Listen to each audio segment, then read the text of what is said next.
Vamos lá, pessoal, tudo bem? Como é que vocês estão? Bom dia, bom dia, bom dia. Vou aguardar o professor César Roberto Bittencourt solicitar o compartilhamento de tela. Deixa eu esperar. Sejam bem-vindos, vamos entrando. Esperar o professor Bittencourt solicitar o compartilhamento de tela. Enquanto isso, sejam todos muito bem-vindos. Acho que já está aqui, ó. Acho que o professor já. Vamos lá. Cadê? Está aqui. Meu Deus, pronto. Esperando o professor César Bittencourt, vamos ver, aguardando, conectando. Como é que tá, meu amigo? Tudo bem? Tá me ouvindo bem? Como é que tá o som? Estou ouvindo bem, estou te vendo bem também. Está me ouvindo e me vendo bem? Ótimo. Mais Legal, bonito só. Mais jovem e mais bonito. Poxa, olha, eu devo ter usado algum filtro aqui que eu não estou sabendo. Deve ser alguma coisa mágica. Seja muito bem-vindo.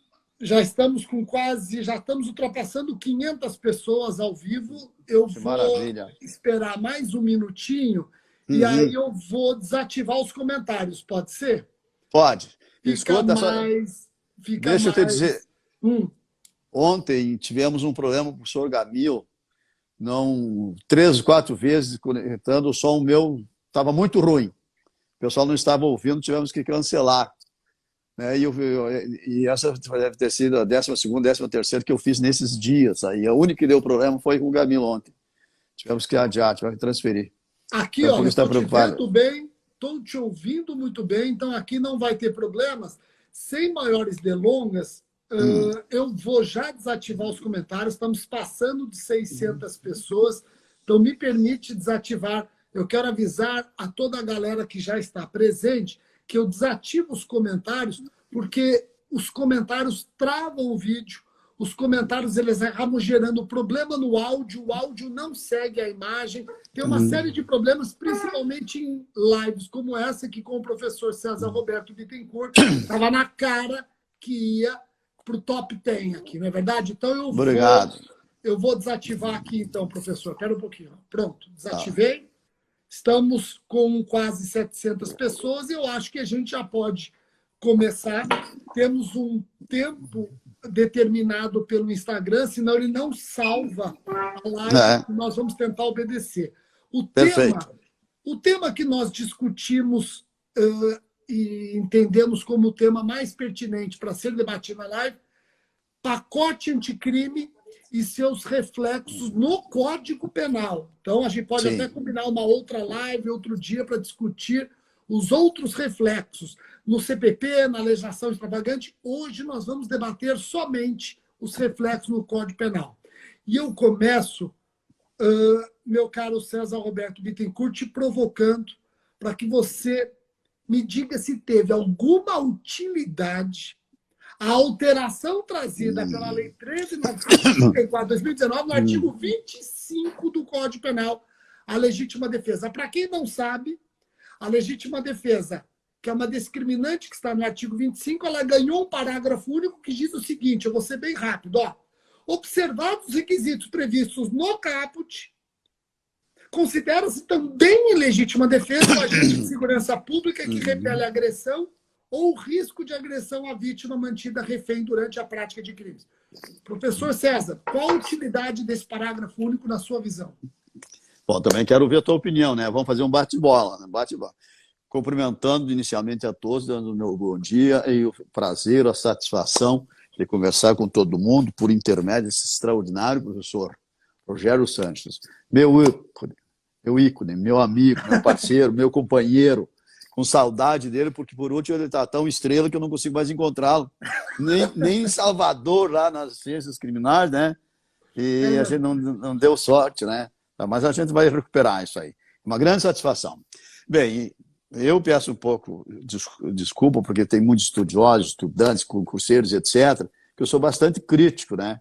E tem algumas coisas, por exemplo, vem a jurisprudência, tem um cara que passa a ser assim, e eu não estou muito preocupado com eles. Eu tenho uma crítica em cima da jurisprudência. Então, a gente faz isso aí, pede uma ressalva. De qualquer forma, a respeito deste artigo, eu acho ele de uma inutilidade tão desnecessária inócua, supérflua, inútil, absurdamente chovendo molhado.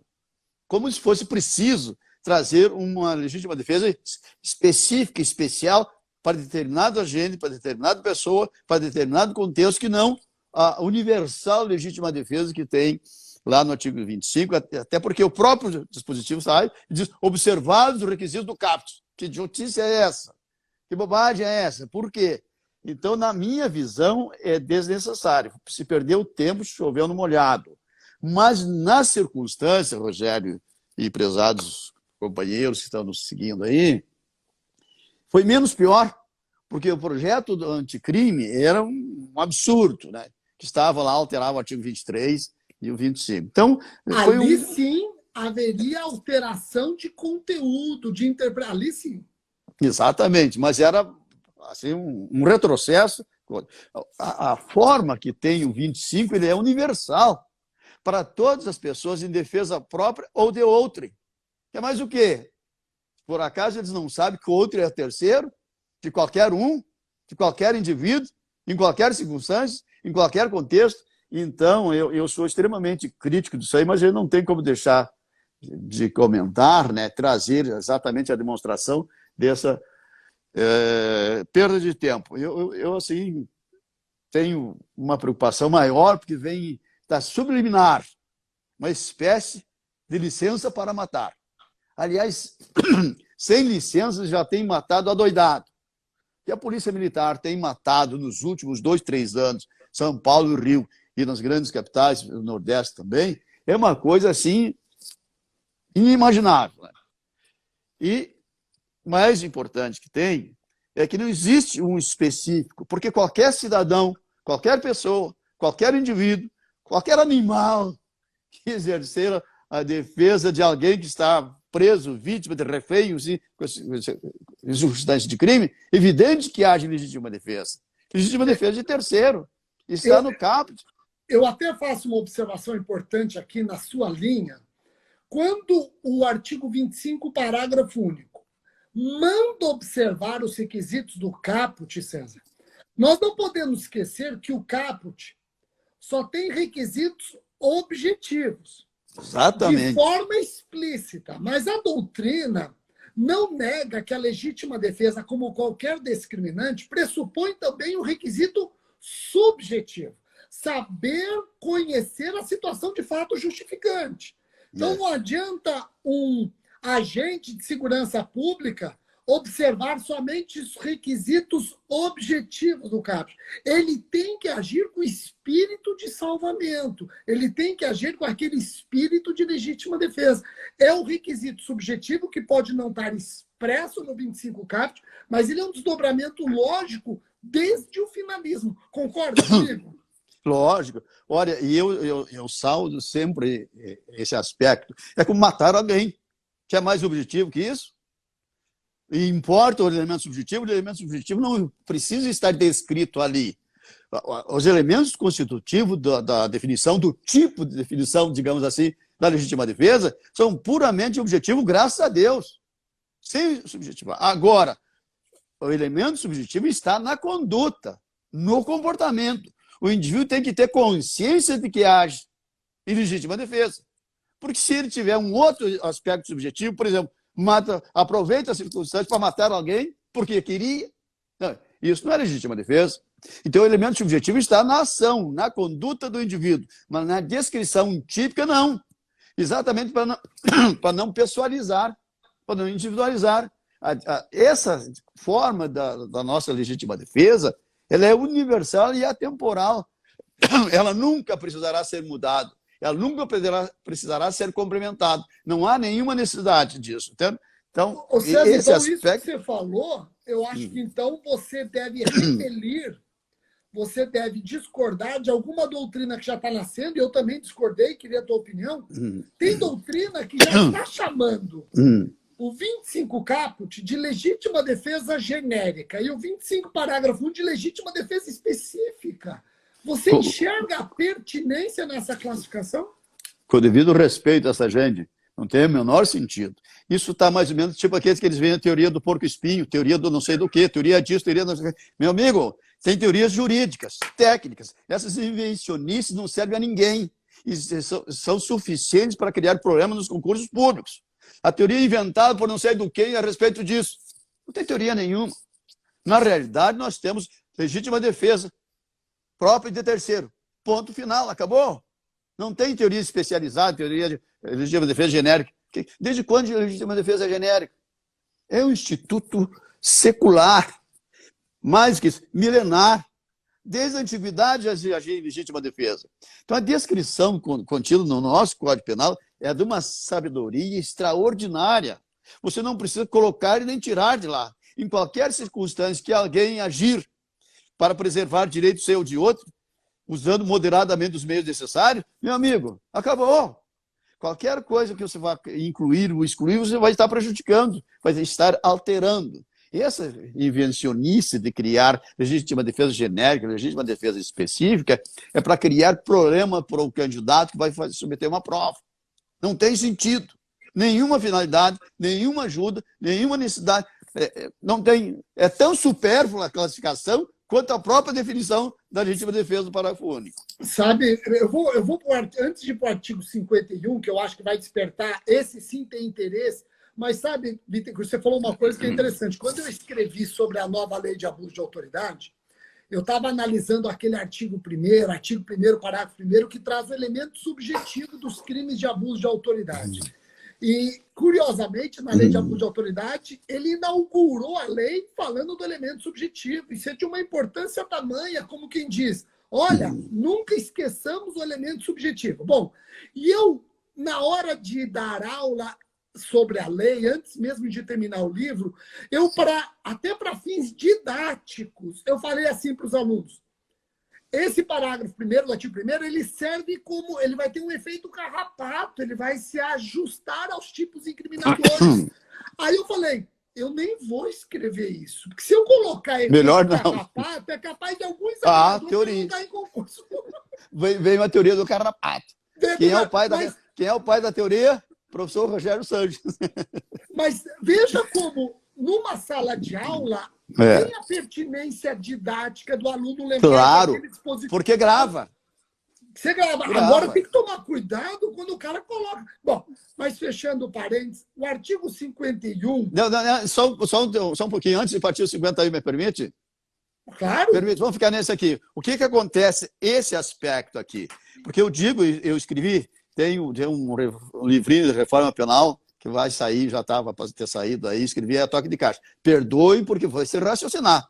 Foi do dia 20 de dezembro, dia 4 de janeiro. Então, aproveitei e fiz um livro aí. Então, vai ter pau, vou levar para o lado, esse negócio seguinte. Mas foi que foi, correndo, tinha que sair. Então, eu digo assim, aí tem um problema muito mais grave. Porque este meio, estou me referindo ao meio policial, não tem a menor noção do que é meio necessário. Muito menos o uso moderado do meio necessário. Desde quando a polícia usa meio com moderação? E eu trago, Rogério, só para o pessoal, para a gente passar depois, lembra do caso aquele lá do professor lá do Rio de Janeiro? Foi massacrado com 80 tiros, 11 policiais armados com arma de repetição. O sujeito que estava passando... Forças Armadas, né? Exatamente, passando o carro, então o Zero falou mais de 80 tiros. Sem o cidadão nem sabia que estava sendo agredido. E veio o comando depois, disse, não, houve o uso moderado dos meios necessários, agir em legítima defesa. Meu Deus do céu, ainda que houvesse uma circunstância de legítima defesa, que não havia agressão, nem injusta nem injusta, o cidadão veio e usou moderadamente os meios necessários e não tem a menor noção o que é meio necessário, em primeiro lugar, e muito menos o que é usar moderadamente. Então, este é o grande problema. Você faz um massacre de uma pessoa inocente, dentro do seu carro, que estava passando, não tinha a menor ideia que podia ser agredido, e leva uma saraivada desse tamanho, digno só de guerra do Oriente Médio, e vem o comando e diz, não, houve o uso meio necessário, aliás, moderadamente. E, aliás, é interessante lembrar que o Código Penal Militar tem positivado Exatamente. excessos que nós não conhecemos no Código Penal comum. Deixa eu só te mostrar uma pessoa que veio falar oi para você aqui, ó. Olá, amor, vem cá, meu. Vem cá. Vem a professora Sofia. Você lembra está chegando aqui. Olha o tamanho dessa Vamos, vem para cá. Que linda, que maravilhosa. Parabéns, parabéns, que a gente te ouve. Adoramos te ouvir. E olha, também quero te cumprimentar, Alice, se mudou aquela ideia inicial, porque todos nós temos que evoluir. Agora não dá para ser delegado. Ela está pensando, ela gosta muito da profissão, mas ela está pensando agora em outros também. Tá exatamente. Não, também acho ótimo, e a gente pensa nisso, e eu também fui isso, né? Não tem nenhum problema, né? Mas agora acho que você tem que querer mais, e você pode e vai conseguir. Então, parabéns pela ideia, pela essa manifestação aí, e quero ainda ver essa diplomata em algum lugar desse mundo, qualquer lugar, inclusive na Flórida. Parabéns, Sofia. Beleza. Beijo, filha. Bom, feita essa observação, eu vou para o artigo 51, César. O 51 é importante que você era um dos poucos doutrinadores que eu, inclusive, citava em sala de aula, que não ficou seduzido com a mudança de redação do 51 e continuava batendo na tecla que tinha que ser o MP na vara de execuções criminais seguindo a LEP. Você batia muito nessa tecla, mesmo quando os tribunais estavam dando a entender que teria que ser a Procuradoria da Fazenda executar na vara da Fazenda, inclusive alguns pugnando que a pena de multa perdeu seu caráter penal. Agora, com o pacote anticrime, a pena de multa, definitivamente, ela é executada pelo Ministério Público, na vara das execuções criminais, seguindo, eu estou defendendo isso, a lei de execuções penais e, subsidiariamente, a lei de execuções fiscais. Além das considerações que eu sei que você vai democratizar aqui, eu queria... Aí até uma dificuldade minha que eu gostaria que você me ajudasse. O 51 diz que as causas interruptivas e suspensivas da prescrição são da lei de execução fiscal. Mas e o prazo prescricional da multa? É do Código Penal ou também foi para a lei de execução fiscal? E 2, continuamos com a legitimidade subsidiária da Fazenda Pública na execução? Olha, muito bom, viu? Na verdade, continua... Nunca foi legitimidade da Fazenda Pública, em primeiro lugar. Nunca. A despeito de jurisprudência do Rio terem dito, consultando, quem é que pode... Porque, além disso, de atribuir à Fazenda Pública, também a inscrição em dívida ativa, lembra? Então, daí quem é que pode inscrever em dívida ativa? Procuradoria da Fazenda Nacional. Consultado eles, diz, olha, nas nossas atribuições não tem essa previsão. Nós temos uma lei que estabelece números clausos e não se inclui, assim, por exemplo, escrever em dívida ativa. E mais, qual seria o sentido de inscrever uma sentença penal condenatória em dívida ativa? Por que se inscreve o débito tributário em dívida ativa? Uma razão singela, mano. Você, para executar qualquer coisa em juízo, tu tem que ter um título, que pode ser judicial, sentença condenatória ou extrajudicial. Como, então, esses débitos tributários não têm título, para criar o título se inscreve em dívida ativa. Um título extrajudicial. Ora, seria uma burrice eu, tendo um título judicial que é muito mais forte, trocasse meu título judicial por um título extrajudicial, mais sujeito a contestações e questionamento. Então, nunca houve esse negócio. Consultado a Receita Federal, eu tenho o parecer da Procuradoria da Receita Federal dizendo não, a gente não pode fazer, porque não tem atribuição para isso. E mais, você alteraria a destinação da multa, que é para o fundo penitenciário, a multa penal, e iria para lá, escrito em dívida ativa, seria como uma receita extraordinária da União, não tributária. Então, um absurdo, né? Então, que começou a gerar doutrina no sentido de que a multa, a partir desse momento, ela perderia o caráter penal e, perdendo o caráter penal, ela poderia passar da pessoa do condenado. Olha que doideira. Então, são criações artificiais doidas, sem sentido nenhum. Veja assim, pena, prisão, pecuniária, alternativa, o que você quiser. Pena é consequência jurídica do crime. Natureza, sanção penal. Ponto final. O resto é invencionice, é idiotice, é desconhecimento de ficar enfeitando as coisas. Por que começou com isso? Nem foi a definição em si. Foi o fato de ser irrisória a pena de multa. Então o Ministério Público não queria se meter nisso. Não quer perder tempo. Imagina, insignificante. Não, isso aqui agora virou um problema da Fazenda Pública. É a Vara da Fazenda que vai executar e quem vai realizar isso aí é um problema até a inscrição indenizativa, porque não sujar as mãos com nada. Esse é o resumo. Mas daí tem um problema, porque a multa irrisória o MP não queria executar. E a Procuradoria da Fazenda aplicava aquelas normas internas onde o interesse de agir dela... Exatamente. O interesse de agir dela era somente com multas que o MP queria executar. Exatamente. Então, foi a doideira toda, né? Então, você me conhece, eu sou fiel aos meus princípios. Eu continuei defendendo isso permanentemente. Sozinho não. O Juarez Cirino e o Sérgio Checairo. E o Alceu, que escreveu com ele. Assim. Esses continuam também pensando como eu fazia. Né? Então, veja o seguinte. Bom, foi uma redenção de que finalmente acabou essa desinteligência sobre a competência para executar a pena de multa. E a sua própria natureza. E mais o afastamento de escrever dívida ativa. Então, para mim, lavou a alma. Diz o artigo A. Veja como é que é. Transitado em julgado de sentença condenatória, a multa será executada perante o juiz da execução penal e será considerada dívida de valor. Qual é o problema? Por que foi considerada dívida de valor? Não é por causa de valores, por outro nada. É exatamente para afastar a ânsia de pena de prisão. Porque antes você dizia, não pagou, converte em pena de multa. Que é um absurdo, né? Converte em prisão.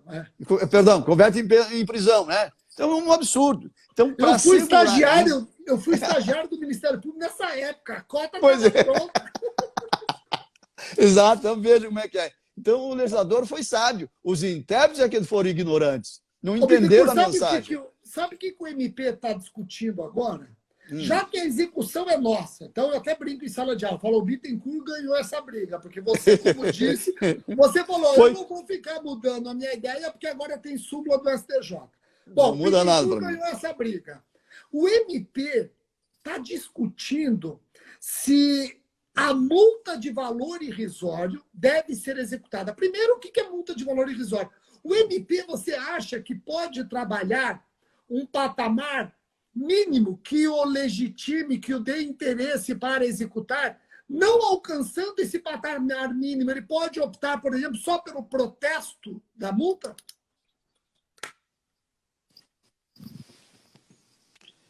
Pois, olha, é uma questão digna de reflexão. Está me ouvindo? Estou ouvindo, porque senão, vou te dar uma promotoria média em São Paulo, está recebendo de 80 a 100 certidões por semana para executar. E isso gera um problema muito grave, muito sério. Então, precisa encontrar uma forma. Por exemplo, eu não tenho o direito de simplesmente liberar. Acho que não. Mas eu não tenho também condições de operacionalizar, né? Porque o custo para se fazer a execução é maior do que a própria pena. Até porque a execução não é do Código Penal, que diz lá deverá pagar em 10 dias. Esse deverá pagar em 10 dias, ele é apenas uma cláusula que permite o cidadão ir lá.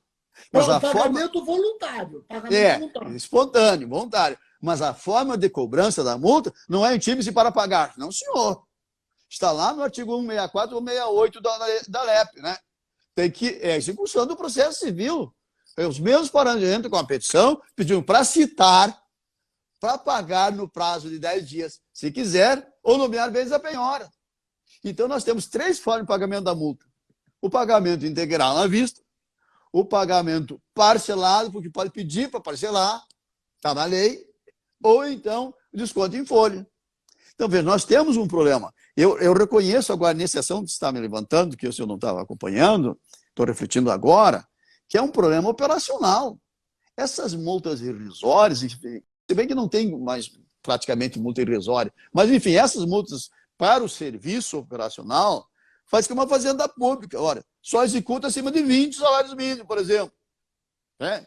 Ou converte uma possibilidade para pensar, não estou sugerindo nada, né? Agora, converter em uma outra forma, de uma prestação de serviço à comunidade, alguma pena alternativa, se for assim. Precisa pensar, porque isso aí pode ser mais grave a pena. E você não pode agravar a situação do condenado. Nós estamos discutindo isso e a gente sempre para no princípio da indisponibilidade da pena, porque a finalidade da pena de multa não é arrecadar. Não. Embora o Estado seja lucruplético com a multa do crime que ele deveria combater. Entende? Então, o Basileu Garcia já questionava isso, a imoralidade do Estado encher a sua arca de dinheiro, lucupletando-se indevidamente com a prática do crime que ele devia combater. Aliás, então, falando nisso, Zaffaroni já dizia que a pena de multa é uma pena burra, porque a gente nunca sabe se é o cara que paga mesmo, né? De repente, também tem mais isso. Tanto que a Lei Maria da Penha proíbe pena de natureza pecuniária, porque muitas vezes o agressor pagava a multa com o dinheiro da agredida. Então,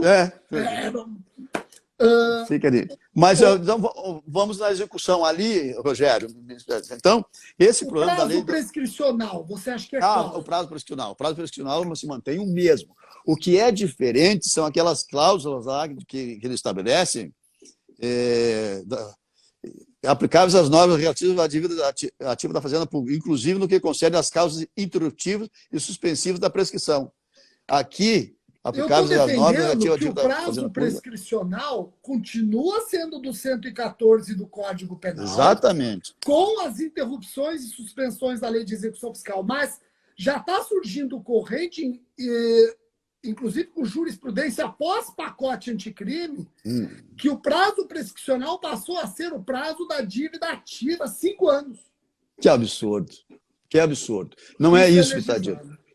Isso é legislado. Viu? Não é isso que diz a lei. As causas interruptivas, simplesmente, só as causas.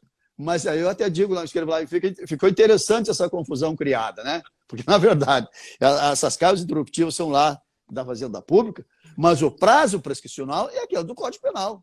Eu não posso inventar, isso é de interesse público, não posso inventar causas prescricionais, não posso alterar isso aqui.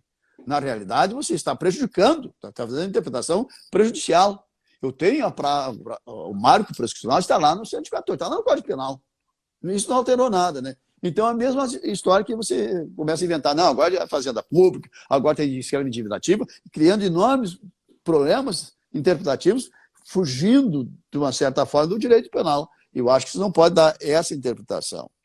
Perfeito. Mas, a respeito disso, então, a lei veio pacificar o entendimento. A multa é penal, a titularidade é do juiz de execução penal e do Ministério Público correspondente da vara. Sempre foi assim. Se o MP não executa, eu pelo menos eu escrevi nesse sentido, não sei se você concorda. Se o MP demora mais de 90 dias, não tem que aplicar aquele entendimento do Supremo que a Procuradoria da Fazenda teria uma legitimidade subsidiária. Isso não existe. Não tem legitimidade, não tem interesse em fazer. Por que se o Ministério Público cruza os braços, daí que recai sobre a Fazenda Pública? Isso não é motivo para alterar a legitimidade. A responsabilidade é da instituição. É ele que tem que fazer. Se não faz, é outro problema. Agora, as coisas não podem ser assim. Agora, o Ministério Público não fez, então o outro vai fazer. E quem disse que o Ministério Público, só ele tem trabalho demais? Que tem. A Fazenda Pública também tem. Demais. Olha as varas da Fazenda Pública que você vê. Então, esse empurra não serve. É uma interpretação, a meu juízo, absolutamente arbitrária, despropositada, assim, insustentável. Mas agora, ali, nós temos, então, pacificado, finalmente, né? Esse é um rolo que eu fui esquartejado, né? Mas sobrevivi. Sobreviveu e ganhou a briga. Sobreviveu e ganhou a briga. Provavelmente, quem fez esse texto aí é alguém que seguia minha doutrina.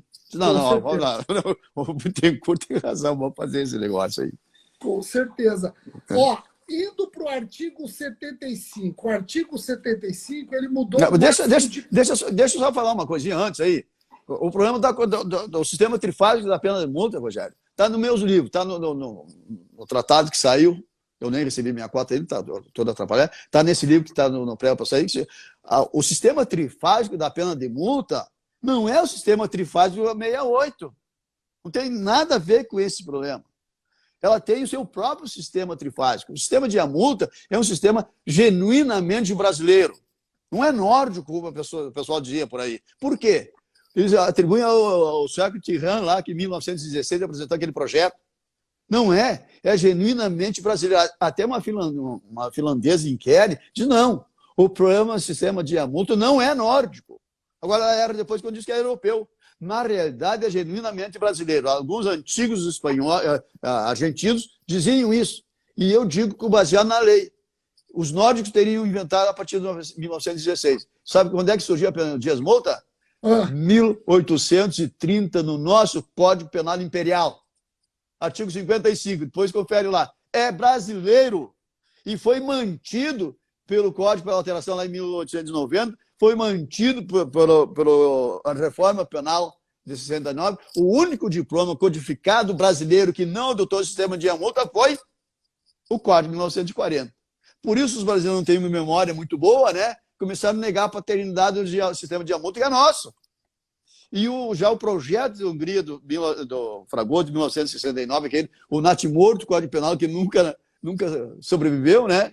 E já retomava. E outras leis extravagantes. Então, o sistema é brasileiro. Mas isso ali, para dizer, então, que o Código Penal nosso adotou o sistema de multas e criou seu próprio sistema. Olha o artigo 49 a 52, e o 58 e 60. Então, tem uma seção especificamente para isso. O sistema tríplice, o sistema de aplicação da pena tríplice também, não é o do 68, porque não tem penas, não tem agravantes, não tem causas de aumento, não tem nada para se fazer esse sistema. Aliás, nós não teríamos nem pena base para fazer a pena provisória para chegar no outro. Então, simplesinho. É simples. Primeiro, então, a primeira fase do sistema triplo da aplicação da pena de multa é lá no artigo 49 que você estabelece um mínimo de dias multa, de 10 a 360. E aí, no exame, para ver qual é a quantidade de dias, você vai examinar todas as circunstâncias do artigo 59, a gravidade do crime, a culpabilidade do sujeito, as causas de aumento, as agravantes, as atenuantes, tudo isso faz parte para você encontrar a gravidade do crime, a quantidade de dias multa, de 10 a 360. Bom, daí na segunda fase, você vai ter que encontrar uma outra coisa, é encontrar o valor do dia multa, de 1,30 avos até 5 salários mínimos. Nessa circunstância, na segunda fase, você vai examinar não a gravidade do crime, que já foi examinado na primeira. A fortuna da gente. A fortuna do cara, exatamente. Qual é a capacidade que ele tem? É o valor de multa. Então, nessa circunstância, na segunda fase, você não mexe mais nem em gravidade do crime, nem as circunstâncias agravantes e atenuantes, nenhuma. Mas vai verificar só o poder econômico. Qual é a quantidade, qual é o valor que eu posso atribuir de acordo com a capacidade econômica do indivíduo, do quanto, teoricamente, ele ganha num dia de trabalho.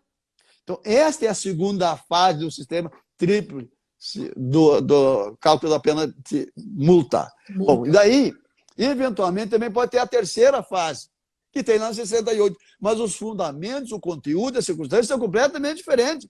Isso só eu escrevo. Está lá, procurei deixar um pouquinho melhor hoje. Então, na terceira fase, vai o seguinte: se considerada a gravidade do crime, enfim, a quantidade de multas, 360, tá bom, tá lá. Agora, o valor do dia a multa, que eu vou estabelecer nessa segunda fase, vendo a capacidade de pagamento do indivíduo. Se isto não for suficiente, de 10 a 360 dias, e de até 5 salários mínimos para circunstâncias concretas, então o legislador permite você poder elevar até o triplo. Então, a terceira fase é para você verificar se aquela segunda fase foi suficiente. Em não sendo suficiente, pode levar até o triplo. E hoje, aplicado essas multas, assim, acaba sendo milionária. Pode chegar a ser milionária. Então, essa é a situação. Por isso eu sustento, e para mim é muito caro, você descobrir e verificar. Realmente a multa também tem um sistema triplo de aplicação da pena, de fazer o seu cálculo, mas não é aquele de 68. Por quê? Porque o sistema de multas afastou essa gravidade do crime, afastou essas circunstâncias, retirou de lá, porque senão estaria lá no tipo penal de multa de tanto a tanto. Não, só pena tal e multa.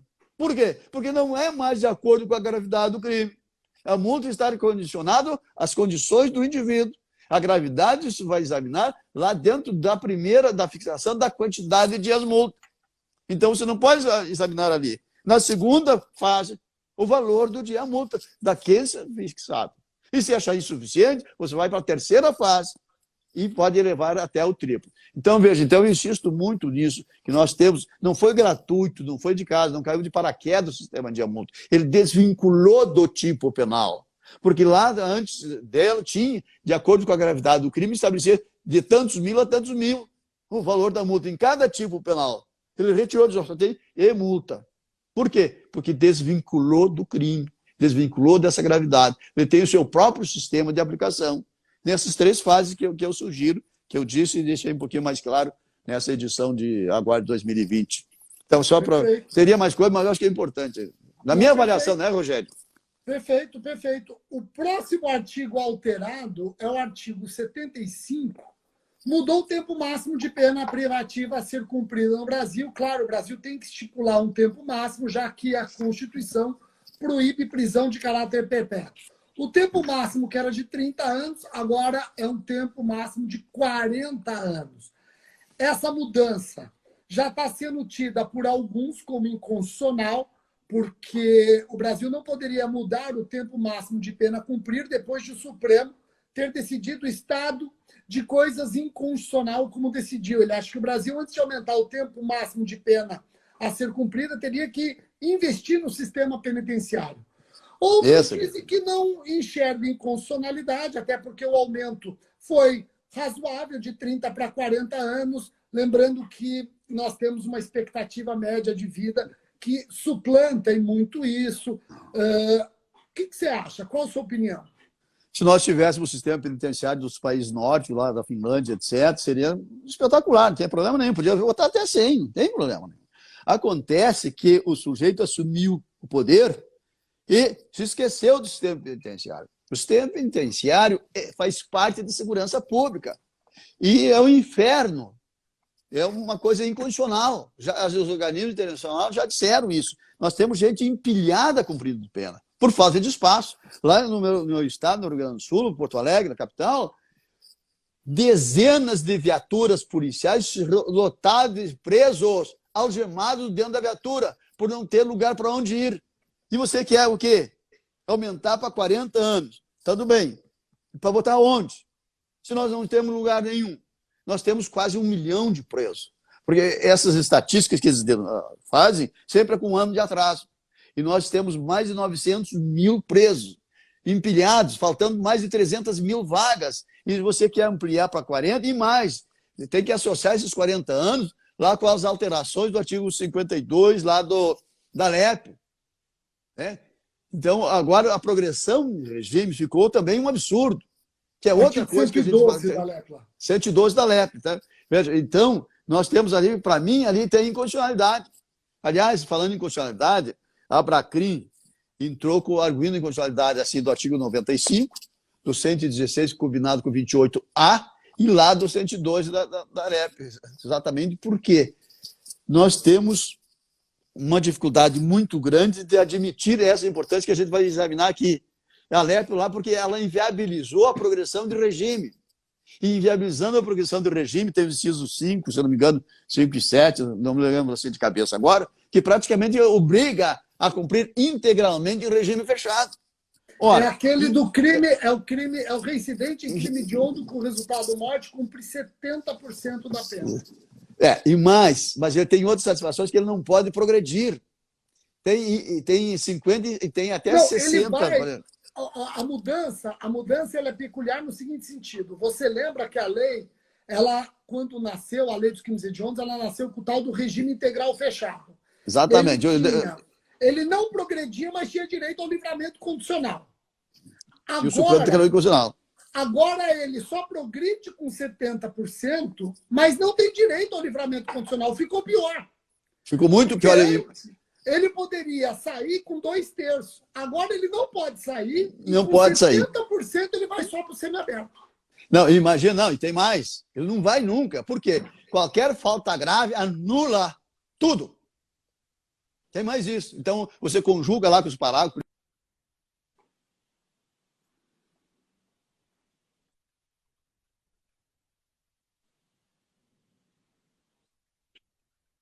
Entra a ligação e interrompe. Tudo bem, pode retomar. Tá.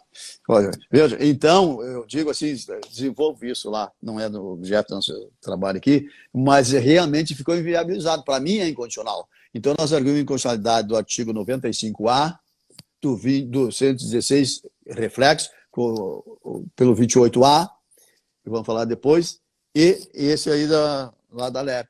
Nesse sentido, esses incisos, porque, né? Mas está com o ministro Celso de Mello, pedindo liminar. Eu fiz esse trabalho e assinamos com o presidente Elias Matarassad, gentilmente me deu essa satisfação de fazer essa lei. Mas essa é a situação, essas são as circunstâncias. Então, não me lembro que o outro que tu falaste, eles estão arguindo da pena de multa. Achando... Não, eles acham que basicamente a inconstitucionalidade é nesse sentido que você mencionou. Agora, do 75. Agora, outros defendem. Acho que se a mudança fosse de 30 para 50, 60, aí era questionável, já que a imputabilidade começa aos 18 anos. Não, de 30 para 40 anos parece razoável. Muitos estão defendendo a razoabilidade. Mas veja o seguinte, então eu digo assim, você não pode esquecer alguma coisa. A pessoa pode praticar crime há 20, 30 anos, né? Eu tenho pena de até 40. Só que hoje, Rogério, não vem mais uma denúncia por homicídio, não é uma denúncia por lesão corporal. Vem um combo. É um combo que vem. Vão 3 ou 4 crimes como organização criminosa, lavagem de dinheiro, peculato, corrupção, e é somo. Vem como crime material, né? Como material de penas. Então, essa somatória de penas já passa de 100. Até 40 anos para cada crime, meu irmão. Para compreender. Então, você tem... Bom, tem o sujeito lá do Rio, lá está com mais de 200 anos. Aqui é muito importante lembrar o seguinte, 40 anos, tempo máximo de pena privativa de liberdade, é muito importante lembrar isso. Não significa que os benefícios de execução penal levarão em conta 40 anos. Não, exatamente. O Supremo vai ter que revisar. De acordo com a súmula 715 do Supremo. Exatamente. Vai ter que revisar isso aí, porque é um absurdo. Veja, agora, convenhamos que é uma farsa, né? Olha, tudo bem, você tem direito a progredir de regime, você tem direito a isso e aquilo, cumprindo os seus da pena, cumprindo isso aqui. Só tem um detalhe. Esses benefícios não incidem nos limites dos 30 anos, 40 anos agora, mas é do total da pena. Então, daqui uns 80 anos, mais ou menos, como é que é o Cabral lá, vai ter direito a postular a progressão de regime. Fica uma coisa, né, absurda. Mas, enfim, é problemático. Eu vou até aproveitar. Aliás, nunca uma live minha passou tão rápido. E deixa eu até aproveitar. Já estamos chegando ao fim, rapaz? Não, nunca estou dizendo, não está chegando, está com 45 mil, mas eu quero aproveitar, viu, Bittencourt? Você, como testemunha viva disso, eu fiz 2 lives, sábado passado e sábado retrasado, falando para os alunos de trajetória, da minha vida como estudante, prestando concurso e tal. E eu falava para eles que eu vivo momentos, às vezes, que lá atrás, há 25 anos, eu jamais imaginava viver. E eu quero aqui publicamente dizer que este é um dos dias, porque eu sempre estudei pelo seu livro. Comecei dando aula pelo seu livro. Quem diria que anos e anos depois eu ia dividir, num momento de pandemia, de crise mundial, eu ia dividir uma live com aquele que eu só via até há pouco tempo, só nos livros, né? Imagina que honra. Tivemos um amigo em comum que nos apresentou, que foi Luiz Flávio Gomes, que completava saudoso, mais um ano querido de vida amigo. ontem. Então, lamentável. Eu quero testemunhar que é mais uma realização profissional minha aqui, graças a esse avanço da tecnologia. Ô, chefe, deixa eu te provocar. Você me emociona, viu? Me emociona profundamente. Mas é verdade. Sabe? E você sabe que eu sigo os seus livros em sala de aula há muitos, muitos anos. Eu sigo em sala de aula. Deixa eu contar uma coisa que normalmente, muitas vezes, se dizem. Até eu assisti isso. Não, é assim, até que o senhor Bittencourt diz que é diferente. Faz uma brincadeira aí comigo, né? Mas eu tenho eu sempre, em sala de aula, eu falava o seguinte: tem 2 correntes. Eu penso assim e o Bittencourt pensa assado, mas ele está certo. Mas ele sabe que você está brincando, né? Mas, viu, Rogério, tem de parabenizar, assim, por um extraordinário professor, querido amigo de tantas e tantas jornadas, assim, e um sucesso, assim, estarrecedor. é importante e sempre atualizado, trabalhando. Então, os alunos, a juventude tem a felicidade de ter um professor disponível como tu e com essa abrangência toda, assim, que você, se quisesse, derrubava Bolsonaro, os caras do meio, assim, nas urnas, viu? Mais popular. E eu vou fazer o seguinte, como nós batemos hoje, você vai ver, eu vou te mandar, nós batemos hoje milhares de pessoas assistindo. Nós vamos combinar, e aí vai dentro da sua agenda, que é uma agenda com uma advocacia, obviamente, uma advocacia requisitadíssima, sem contar o seu dia a dia de atualização de livros e tal. Vamos combinar uma segunda live, a gente logo anuncia, para trabalharmos o pacote anticrime e a parte especial que ficou faltando. Então, hoje a gente analisou os principais pontos da parte geral, vamos combinar uma da parte especial e aí eu consigo gravar esta live, eu vou até te mandar o link, eu consigo gravar essa live e a gente combina uma live parte 2 para trabalhar a parte especial. Você topa? Topo, sim. Nós temos que marcar um dia, assim, o problema é que a agenda é complicado, né? Sim. Sabe, todos os dias, ontem tinha duas, e assim vai. Mas eu acho legal. Seu livro já está aí, a edição nova, já está aí com você? A edição nova eu recebi, faz 3 dias que eu recebi, mas eles tinham mandado para o lugar errado. Mostra para a gente aqui, cadê? Deixa eu verificar onde é que está, só um pouquinho. Pessoal, enquanto ele procura, ele tem na verdade, ele não tem um livro, ele tem um tratado, não é verdade? Tratado de Direito Penal, pela editora Saraiva, acabou de sair. Deixa eu pegar, mas ele está aqui.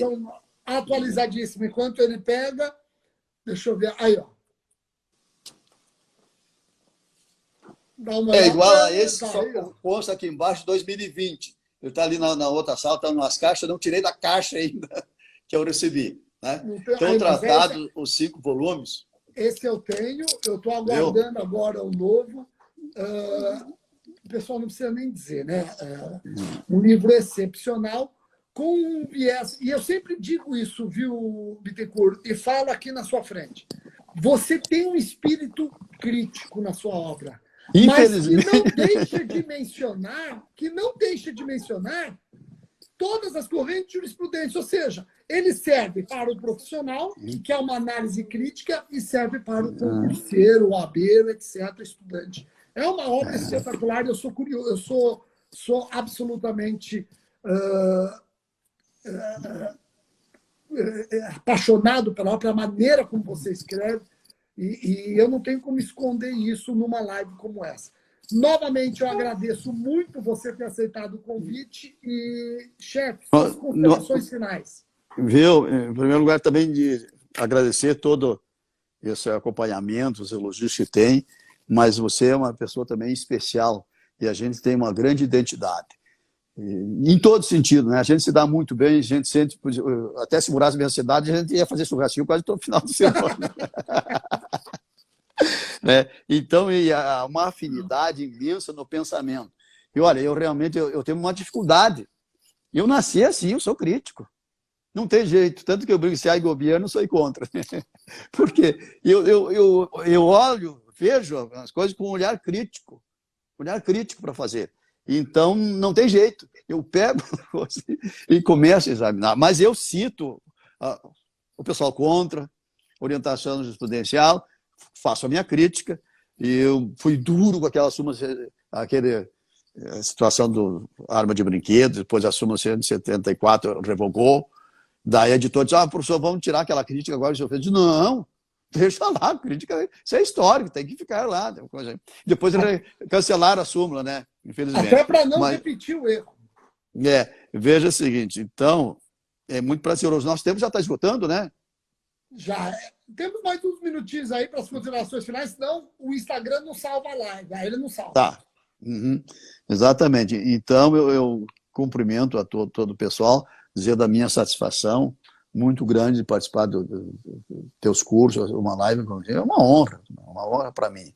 E vamos aguardar outra possibilidade, mas eu queria dizer a respeito de alguma coisa ainda só sobre, eu digo que tem essas 2 causas aqui suspensivas da prescrição, na pendência de embate de declaração ou recursos dos tribunais superiores quando inadmissíveis, que é só, não quando negado, inadmissível enquanto não cumprido, não rescindido o acordo de não persecução penal. Esse acordo de não persecução penal, eu gostaria de falar, então, na próxima. Não sobre o aspecto processual.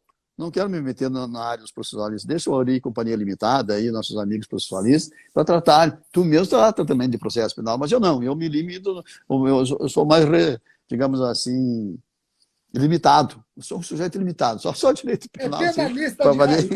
Penalista raiz. Mas é extremamente importante. Queria dizer e lembrar, sem agradecer a lembrança do nosso querido amigo saudoso Luiz Flávio Gomes, que foi um grande parceiro, grande companheiro. Naquela época do Juizado Especial, por exemplo, nós fizemos aproximadamente 200 palestras juntos pelo Brasil, de novembro de 95, nos anos 96, 97 e metade de 98 a gente fez. E no mês de novembro, ali antes, quando estava saindo a lei, a gente tocava em 10 de noite por telefone. Nós ficávamos 2, 3 horas conversando no telefone sobre a lei, que a gente escreveu, saiu o livro em seguida, seguidinha ali. E a conta telefônica e a online. Mas como era à noite e passava ali do horário, ela ficava baixinha, né? Coisa assim. Mas cumprimentar, e a gente teria bastante coisa para falar ainda aqui, né, nessa live. Acho que a gente poderia até fazer uma live de terminar esse assunto. E esses alunos teus têm o privilégio de ter um professor sempre disponível, ativo, atuante, competente, inteligente, abrangente, tudo assim, entende? Então, essa juventude, hoje, no nosso tempo, não tinha, né? Não tínhamos nada disso aí. A forma de estudar, de correr atrás, de buscar era completamente diferente. E hoje, quero, só para todo mundo aqui, eu liguei, estava falando com o Gamilo, foi interrompido, eu passei contato com o Munhoz Conde, você acredita? Ele está velhinho, Munhoz Conde está com quase 80 anos, em casa, a esposa doente, e mandei a mensagem: escuta, sabe como é que está Mirput? Mirput é morto. No dia. Foi ontem. Exatamente, meu amigo, comia javali na minha casa, cada vez que ele me encontrava, e tem cor, e aquele porco que foi especial, eu digo, não é porco, é javali. Então, e a gente tinha uma relação fantástica. Ele veio a Porto Alegre, ao meu convite, para fazer o encerramento de um evento que eu organizei, e faltou o cara, esse sujeito faria a abertura, não vou dizer o nome assim. Ele disse: olha, se você quiser, eu faço a abertura. Eu estou pensando em quem ia fazer a abertura. Não, claro que quero fazer. Fez outra palestra, fez outro assunto assim, magistrais. Então, uma saudade imensa, uma outra perda assim, irreparável do Mirput. E no dia seguinte, o Bergali, no dia anterior, Roberto Bergali também faleceu lá em Barcelona. Esse não era meu amigo pessoal, mas eu respeito muito a obra dele. Assim. Então, eu queria lamentar, registrar esses episódios. Nós estamos perdendo essas grandes figuras, que é o meu professor Luiz Flávio Gomes, que eu fiquei muito emocionado, né? A minha mulher acompanhou isso. Falando em minha mulher, ela está mandando um beijo para a Sofia, né? Ela é fã da Sofia, adora, assim, tá? E ela também é mais retraída, não precisa aparecer aqui na frente. De qualquer forma, é tua fã também, minha mulher é tua fã, né? Então, e eu também, né? As duas, a Simone também, não aparece de jeito nenhum. Não querem aparecer, né? Mas isso é bom também, deixa lá, meu. Querido, prazer, obrigado por essa oportunidade, né? A gente vai se encontrar por aí, e eu sou teu escravo. É só chamar aí, não precisa nem pendurar no pau de arara. Combinadíssimo. Estão à disposição. Vamos marcar a parte 2, eu entro em contato, a gente marca em breve e anuncia. Eu vou te mandar daqui a pouco, a audiência foi estrondosa, obviamente isso se deve ao professor Bittencourt. Obrigado. Não, obrigado você. Me manda o teu endereço residencial, oficial, físico, tá? Grande abraço, querido, prazer por todos, obrigado por todos. E desculpe se decepcionaram, é que a gente tinha muita coisa para conversar, precisava de umas 2 horas. Né? De nada. Tamo junto, abraço grande. Grande abraço, até outra vez. Hasta sempre, como diriam.